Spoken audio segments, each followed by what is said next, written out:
এই যে মাছগুলো দিয়ে দিলাম। এখন একটা মিশিয়ে নিই।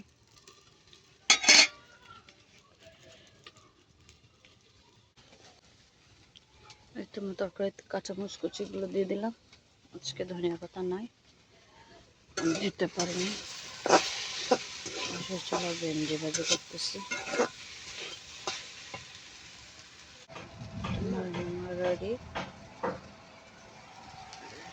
ভেন্ডি ভাজি হতেছে।